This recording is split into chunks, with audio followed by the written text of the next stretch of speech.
السلام علیکم.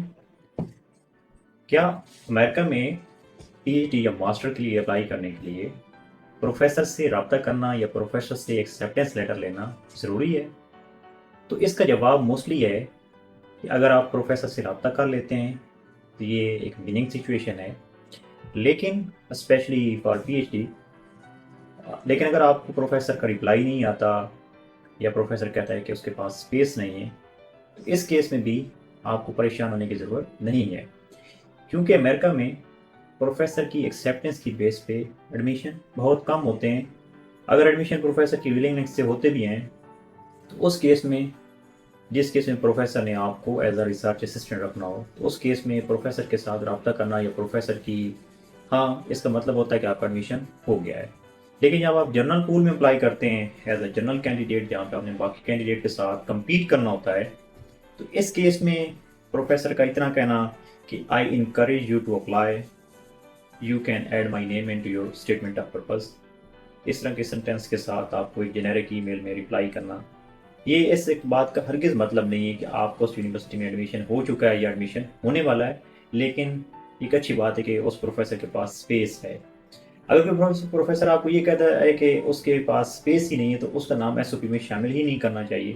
لیکن اگر پروفیسر کہتا ہے کہ I encourage you to apply, تو اس کا مطلب ہوتا ہے کہ اس کے پاس اسپیس ہے، آپ اس کا نیم ایس او پی میں شامل کریں.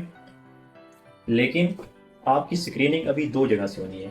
سب سے پہلے تو گریجویٹ اسکول جو ہے اس نے اپنی اسکریننگ کرنی ہے.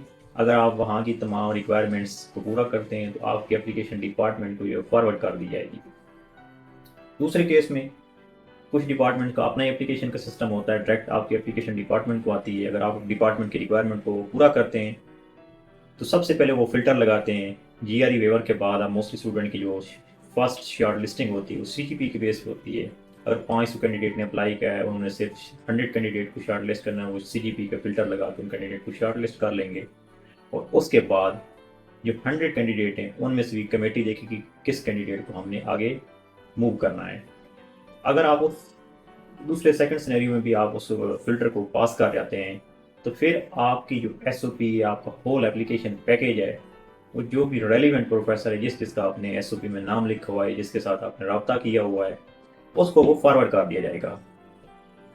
تو وہ کیا ہوگا، اس پروفیسر کے پاس اور بھی اپلیکیشنز ہوں گی، وہ تمام کینڈیڈیٹ کی اپلیکیشن کو دیکھے گا. اگر اس کو لگا کہ آپ ان تمام کینڈیڈیٹ میں one of the best candidate ہیں، تو آپ کی سلیکشن ہو جائے گی. اگر اس پروفیسر کو لگتا ہے کہ نہیں، اس سے دوسرا کینڈیڈیٹ جو ہے وہ زیادہ بہتر ہے، تو ڈیفینیٹلی اس کی سلیکشن ہوگی جنرل پول میں سے، آپ کی سلیکشن نہیں ہوگی. تو اس ساری بات کا نتیجہ یہ نکلا کہ امریکہ میں پروفیسر سے رابطہ کرنا چاہیے، لیکن جنرل پول میں اپلائی کرتے ہوئے پروفیسر کا یہ کہنا کہ I encourage you to apply, اس کا ہرگز مطلب نہیں ہے کہ آپ کا ایڈمیشن ہونے والا ہے. اس لیے آپ کو ایک سے زیادہ یونیورسٹی میں اپلائی کرنا چاہیے. اس کے علاوہ امریکہ کی تمام یونیورسٹیوں میں ایسا نہیں ہوتا کہ اگر آپ کسی پروفیسر نے ہاں کر دی تو آپ کی سلیکشن ہونی ہے. موسٹلی کیسز میں، اسپیشلی ٹاپ یونیورسٹی ہیں، ان میں ہوتا ہے کہ سب سے پہلے جو ایڈمیشن کمیٹی ہوتی ہے، جس میں 3 سے 5 ممبر ہوتے ہیں، وہ آپ کی اپلیکیشن کو ریویو کرتے ہیں.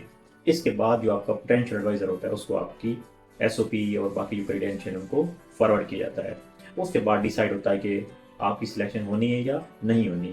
تو اس لیے تمام یونیورسٹیوں میں پروفیسر سے رابطہ کیے بغیر بھی اپلائی نہیں کرنا، اور تمام یونیورسٹیوں میں اس لیے بھی اپلائی نہیں کرنا کہ کسی پروفیسر نے وہاں سے مجھے رپلائی نہیں دیا، کیونکہ کچھ میں جو ہے پروفیسر کی ولنگنیس ہونا جو ہے وہ ضروری ہوتی ہے، پازیٹیو ہوتا ہے. اور کچھ میں پروفیسر کی ولنگنیس کہ میں نے آپ کو ہائر کرنا ہے، اس کا کوئی معنی نہیں ہوتا، کیونکہ پروفیسر جب تک کمیٹی آپ کو شارٹ لسٹ کر کے پروفیسر کو فارورڈ نہیں کرتی، تو اس کیس تک پروفیسر کچھ بھی نہیں کر سکتا. تو اس لیے آپ اچھی اچھی جگہ پہ اپلائی کریں، کوشش کریں کہ پروفیسر کے ساتھ آپ کا رابطہ ہو. لیکن اگر لنک نہیں ڈیولپ ہو رہا تو اس کیس میں بھی آپ اپلائی کریں، ایک سے زیادہ یونیورسٹی میں اپلائی کریں. کوشش کریں کہ ہائی رینک، میڈیم رینک اور لو رینک، انہیں تینوں کیٹیگری کی یونیورسٹی میں اپلائی کریں. آپ جیسے جیسے ایڈمیشن بہت قریب آ رہے ہیں، تو آپ کو اپنی ایس او پی، اپنی انگلش پروفیشنسی کا اسکور اور ریکمنڈیشن لیٹر، ان سب چیزوں کے اوپر ورکنگ اسٹارٹ کر دینی چاہیے تاکہ آپ کی سلیکشن ہو پائے. Thank you and wishing you all the best.